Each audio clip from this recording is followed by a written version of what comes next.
嗨，大家好，我是玲玲。这一次呢，就是去了一下首尔玩了大概5天的样子，打算做一个非网红路线的一个游记吧。因为我的这条游记呢，不是说去打卡什么网红店啊、网红的景点啊，然后或者是一定要去尝试做一些在韩国一定要做的事情。因为我觉得那种游记的话，好像翻遍各大国内网站，应该是可以找很多，而且人家可能拍的比我更好看，人家。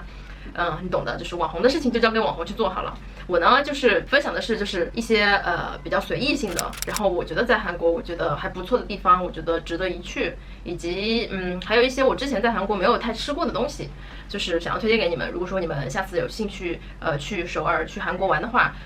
然后可以尝试一下。一些食物啊，或者是一些景点。首先，我的这趟旅行不是 shopping， 就是我的这趟旅行真的是非常随意。然后没有看那个点评，就是一定要非去不可的那种店。因为我之前去东京玩的时候，我就发现了，如果说你去国外依旧太依赖大众点评的话，你很有可能会去到一家满是中国人的餐厅。就是你感觉你在国内，你根本没有感觉到你是出国。我觉得真正你出去玩的话，一定要去体验他们当地人会去的餐厅。我现在要开始了，住的地方呢是在弘大附近的一家叫 RYSE 的酒店，然后那家酒店呢，就是属于新开的，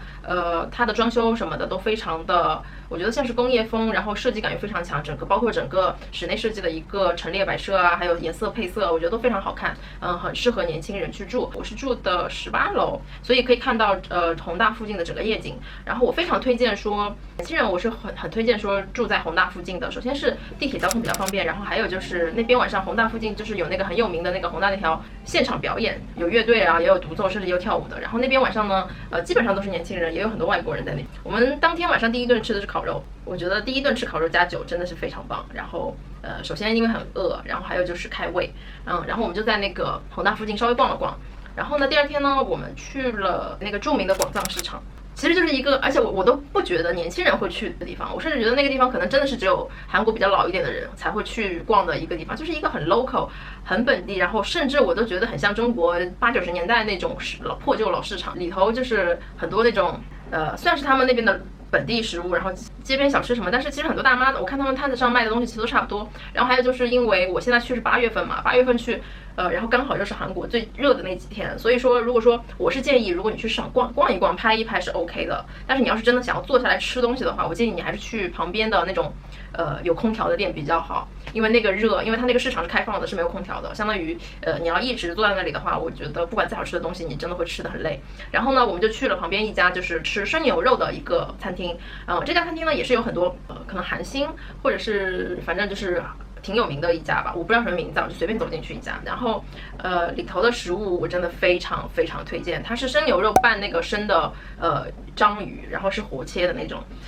生牛肉一点味道都没有，就是一点异味都没有，吃起来是非常甜的。然后我还蛮喜欢吃的，如果敢吃生的女孩子是可以尝试一下，然后很嫩。还有就是我还点了他们一个绿豆饼，我之前在国内是没有吃的，然后那个绿豆饼也还不错，我的建议是这2样东西是一定要吃一下。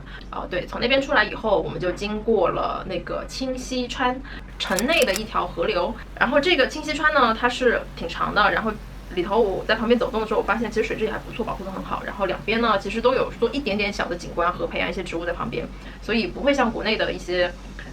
江边或者河边一样，就是臭臭的或者是脏脏的那种，因为它那个就是给市民纳凉用的，就是大部分人其实到晚上的时候，好像本地人到晚上的时候都会去那边就是纳凉，或者是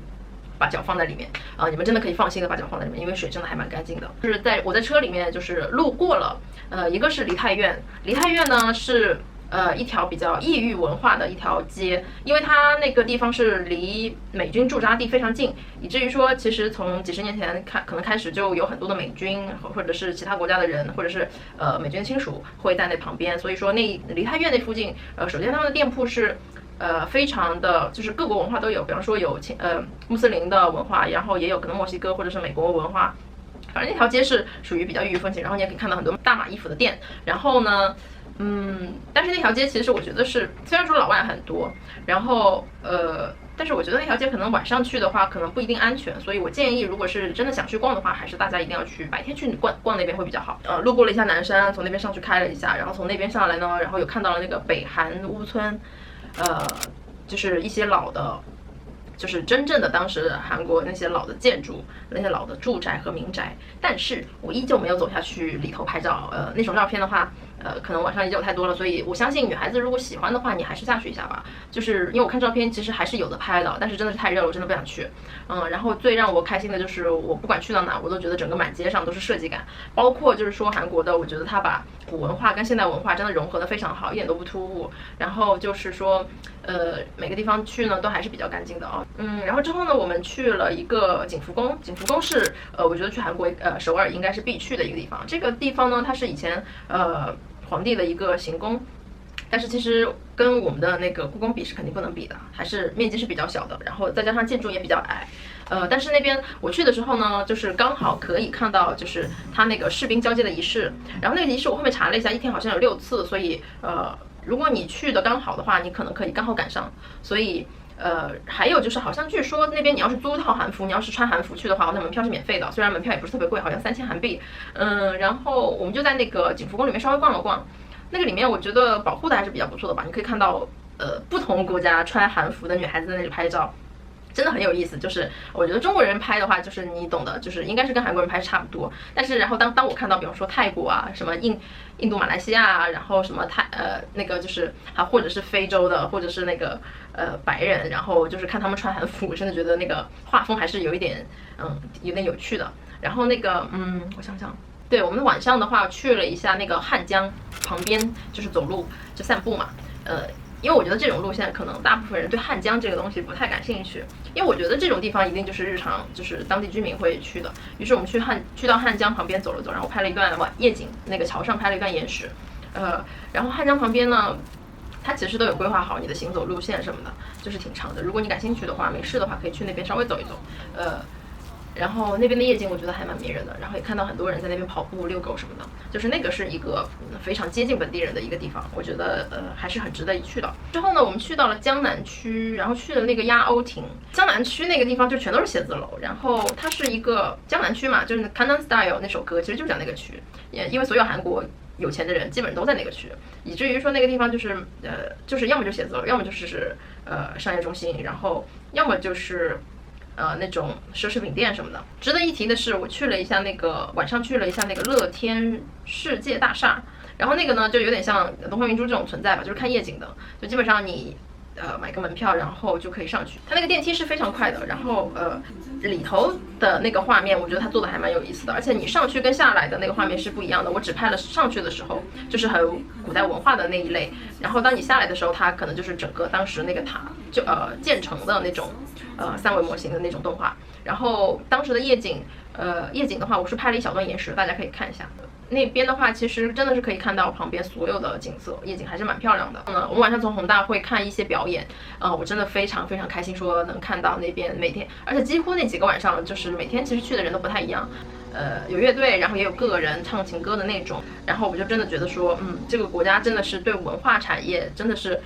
发展的非常非常好，而且坐在旁边真的都是各个国家的人，然后你可以看到可能是一个18、19岁的韩国小哥哥，然后在那边弹吉他唱歌，然后旁边一圈可能都是欧洲国家的那种女孩子，然后可能是在这边留学或者是游客，但是就是大家整个世界对音乐的共同喜好这件事情真的是没有国界的，然后大家都非常开心。然后宏大旁边是有非常多好吃的，我这次吃到了一样东西我很喜欢吃，就是那个辣鸡爪，那个鸡爪真的是辣到我觉得比三江火鸡那个面还要辣的那种，就吃的非常爽。然后我非常建议喜欢吃辣的女孩子一定要去尝试一下。还有就是一个猪蹄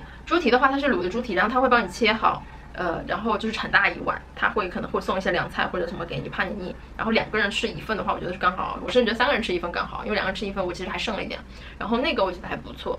不会太腻啊，其实那个。然后还有就是吃到了一次那个韩国的酱螃蟹。酱螃蟹呢，就是那家店也是在宏大附近。然后那家店是我唯一一个因为我是特地要去找酱螃蟹，然后我是唯一一个在点评上找到的那家。那家就是稍微要走一走，离我住的地方。它好像也是一个老店。然后就是我真的吃的非常开心，因为它那个酱螃蟹是一种是原味的，然后还有一种是用辣的去给你腌制的。然后酱螃蟹本身是生的，这个生的，然后它给的那个酱那个虾也是生的，他会送你一个汤，然后就是我吃的是非常开心，我真的觉得很满足，然后我觉得颠覆了我对螃蟹的认知，因为我是一个不太会吃螃蟹的人，然后我觉得那个螃蟹很好吃，因为那个螃蟹咬下去吸起来真的是那种质感怎么说呢，就是有点我感觉我感觉其实是有点像榴莲的口感，当然不是榴莲味道，但是像榴莲的口感那种果肉的口感，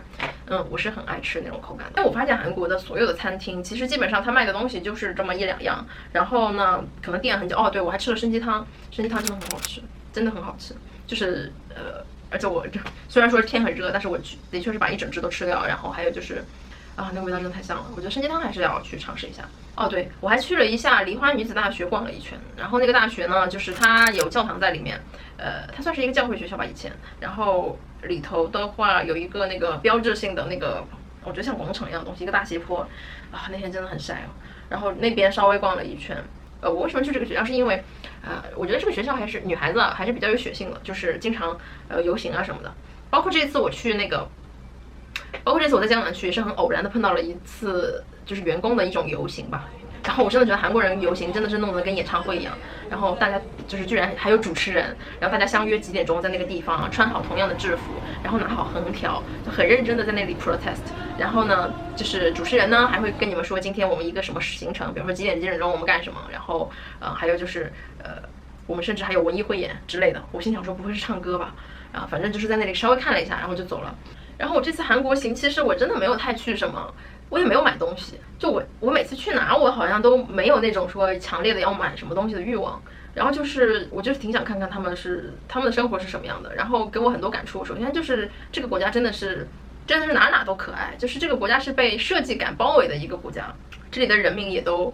怎么说？我觉得是生活是井井有条，然后再加上对自己的外貌确实是非常注重。基本上你去上街，你不太会看到有一个邋遢的人。然后每一个人呢，其实他们的着装还有妆容都其实是有他们自己的个性的。所以我对这个国家是充满好奇的，是因为回顾历史，在朝鲜战争之后，这个国家真的是面目疮痍。所以我做完这一期以后，我打算做一期就是关于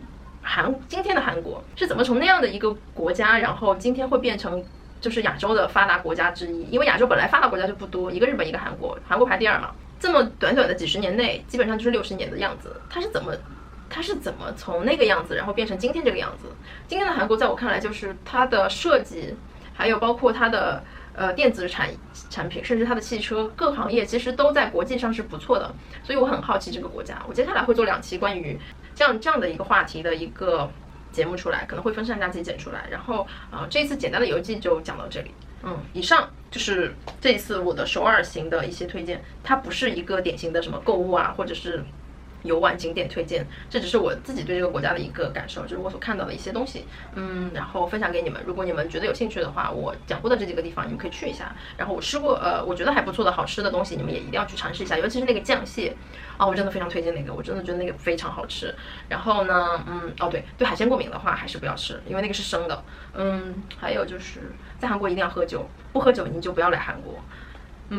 以上就是我想说的所有，然后这条就到这里，然后我们下次再见。